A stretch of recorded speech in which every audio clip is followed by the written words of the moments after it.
Why We Travel by Pico Iyer. We travel initially to lose ourselves, and we travel next to find ourselves. We travel to open our hearts and eyes and learn more about the world than our newspapers will accommodate. We travel to bring what little we can in our ignorance and knowledge to those parts of the globe whose riches are differently dispersed. And we travel, in essence, to become young fools again. So this is probably a good place to jump in for the first time. So Alexia said, to become young fools again. But Alexia is saying foo, foo. So the correct pronunciation is fool, fool. This is a very difficult sound, this final L sound. In linguistics, many times we call this the dark L. But the biggest thing that Alexia needs to focus on here is she is creating too much of a circle with her mouth at the end of the word, which is creating that ooh sound. In linguistics, we call this lip roundedness. So, Alexia, what you want to do is simply relax your lips, and this is easier said than done. So, a good trick or tip to help you with this is simply to smile when you're saying fools, fools, and that will help you prevent making that circle with your lips, which is really giving you that ooh sound. Okay, let's keep going. To slow time down and get taken in and fall in love once more. The beauty of this whole process was best described, perhaps, before people even took to frequent flying, by George Santayana in his lapidary essay, The Philosophy of Travel. Okay, so just a couple of things here. First, Alexia is referring to the Harvard professor George Santayana. I don't know exactly how to say his last name, so Alexia's guess is just as good as mine. But she mentioned a very interesting word, the word lapidary. Lapidary is not a word that any of you need to know, but if something is lapidary, it can refer to something that is written in stone, which therefore makes it incredibly important and eloquent and sophisticated. But again, unless you are really trying to expand your vocabulary to the max, probably don't need to pay attention to the word lapidary. Okay, let's keep going. We need sometimes, the Harvard philosopher wrote, to escape into open solitudes, into aimlessness. Oh my God, this was hard. To escape into open solitudes, into aimlessness, aimlessness, into the moral holiday of running some pure hazard, in order to sharpen the edge of life, to taste hardship, and to be compelled to work desperately for a moment at no matter what. Okay, so just a couple of things here. First, you could hear that Alexia was having some problems, some difficulties with the word aimlessness. So, with our students, I always recommend if you have a very big and complicated word that you break this word down into its most simple syllables. So, you want to separate it into its most basic parts. So, in this case, we have the word aimlessness, which just means aimlessness, that you have no idea where you're going. So we have aimlessness. So start slow, aimlessness, and then you can speed up, improve your speed, and say aimlessness. Also, Alexia was struggling just a bit with the word hazard. Hazard is just something kind of dangerous or something that could give you, I don't know, some physical problems. I believe Alexia said hazard or something like that. So that first sound is the ah, just like dad, master, disaster. So the correct pronunciation is hazard. And then finally, Alexia said to be compelled. And her pronunciation was not exactly right. So if you are compelled to do something, that means you are almost obliged to do something. It really forces you to do something. Or if a situation is compelling, it really calls you to action. It really calls your attention. Okay? I like that stress on work, since never more than on the road are we shown how proportional our blessings are to the difficulty that precedes them. And I like the stress on a holiday that's moral, since we fall into our ethical habits as easily as into our beds at night. Okay, so I just wanted to jump in real quick and say how beautiful that is that we fall into our ethical habits as easily as we fall into bed at night. That is so true, and Pico is a true poet. Okay? Few of us ever forget the connection between travel and travail. Travail. Travail. So, again, few of us ever forget the connection between travel and travail. And I know that I travel in large part in search of hardship, both my own, which I want to feel, and others. Okay, so here Alexia said, few of us ever forget the difference between travel and travail. Her pronunciation of travail was, she was having a little bit of trouble at the beginning. So obviously to travel, viajar, né?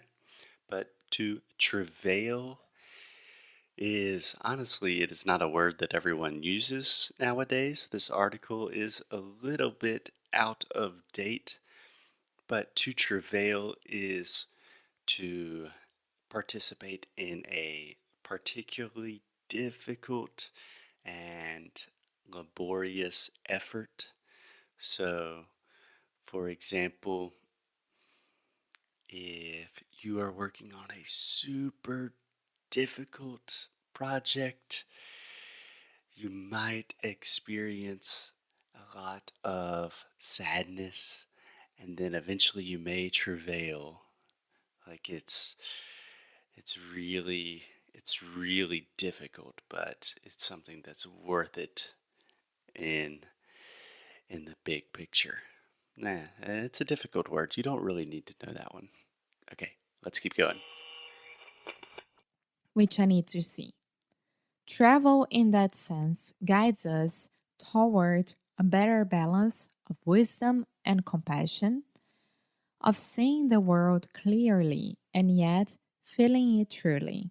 For seeing without feeling can obviously be uncaring, while feeling without seeing can be blind. Yet, for me, the first great joy of traveling is simply the luxury of leaving all my beliefs and certainties at home and seeing everything I thought I knew in a different light and from a crooked angle. In that regard, even a Kentucky Fried Chicken outlet in Beijing or a scratchy revival showing of wild orchids on Champs Elysees can be both novelty and revelation. I feel like I should just jump in really quick to talk about the word crooked. Crooked. First, this is what we call the other U sound. The vowel is crooked. Crooked. So a crook is like a thief or someone that steals, like bandido. But if something is crooked, you could say that a person is crooked, which means they are not honest. They might steal something. But the more normal definition is crooked is like torto, right? Like you are hanging a picture on a wall, a painting on the wall, and it is not perfect. It is probably crooked. Okay? In China, after all, people will pay a whole week's wages to eat with Colonel Sanders. Eh, It's so hard because colonel here is with L, and I'm reading, so it's coronel, right? Colonel. Colonel Sanders. Okay, so after all, people will pay a whole week's wages to eat with Colonel Sanders, and in Paris, Mikey Rourke is regarded as the greatest actor since Jerry Lewis. Okay, so three things here. First, Mickey Rourke. Mickey Rourke. Secondly, when Alexia is talking about Kentucky Fried Chicken, the founder of KFC is Colonel Sanders. So this is a perfect example of how in English we do not pronounce the things that we write in the same way. English is not a phonetic language. So Colonel is technically spelled Cononel, I believe. Or Colonel. Yeah, but the way we pronounce it is Colonel. Colonel Sanders. Okay? And Alexia was also struggling with the word wages. Wages is essentially another word for salary. A wage is the amount of money that you are paid for your work. If a Mongolian restaurant seems exotic to us in Evanston, it only follows that a McDonald's would seem equally exotic in Ulaanbaatar, or, at least, equally from everything expected. Though it's fashionable nowadays to draw a distinction between the tourist and the traveler, perhaps the real distinction lies between those who leave their assumptions at home and those who don't. Among those who don't, a tourist is just someone who complains. Nothing here is the way it is at home, while a traveler is one who grumbles. Everything here is the same as it is. Okay, so two times Alexia mispronounced the word exotic. Exotic. So she was saying exotic, but imagine you were saying exotic, like you were saying the word egg almost, like ovu, and then zotic. Exotic. Exotic. Okay? In Cairo or Cusco or Kathmandu, it's all very much the same. So just to jump in really quick, some of you guys may remember that Alexia and I did record an episode talking about the difference between tourists and travelers. And now I feel really stupid for doing that because Pico gives an incredible definition for why that is not the best way to think about travel. And his way of approaching it is so much more eloquent, so much better. So here it is. But for the rest of us, the sovereign freedom of traveling comes from the fact that it whirls you around and turns you upside down and stands everything you took for granted on its head. Okay, so two things really quick. First, the word sovereign. Sovereign.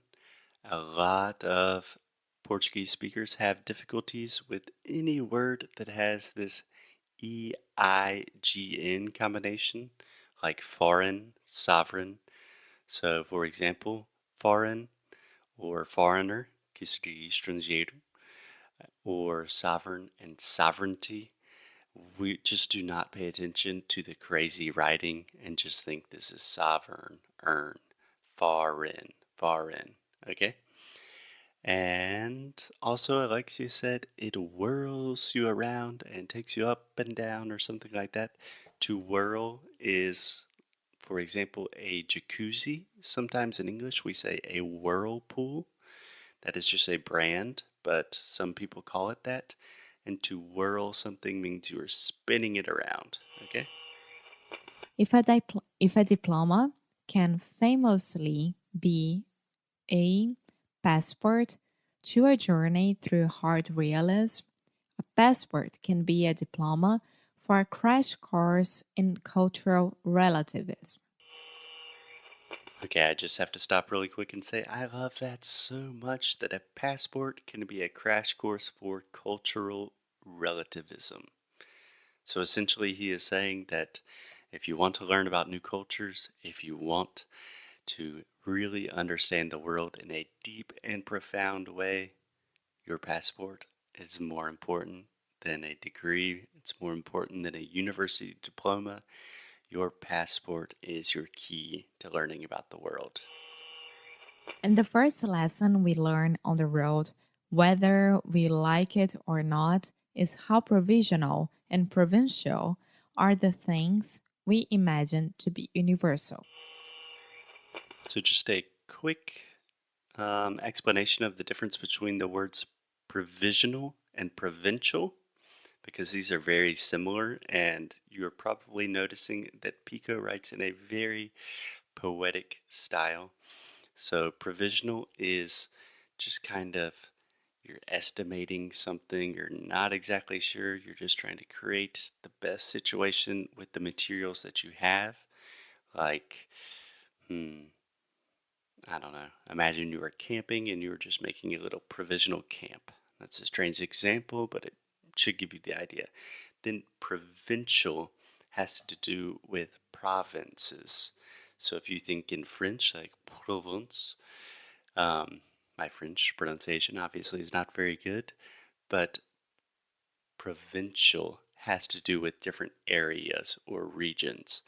So he is saying that all of our ideas in the world are really just kind of created without thinking too much, and most of our worldview and our views of the world are simply, they only are important for our little corner, our little region of the world. When you go to North Korea, for example, you really do feel as if you've landed on a different planet. And the North Koreans, doubtless, feel that they're being visited by an extraterrestrial, too. Or else they simply assume that you, as they do, receive orders every morning from the Central Committee on what clothes to wear and what route to use when walking to work. And you, as they do, have loudspeakers in your bedroom broadcasting propaganda every morning at dawn, and you, as they do, have your radios fixed so as to receive only a single channel.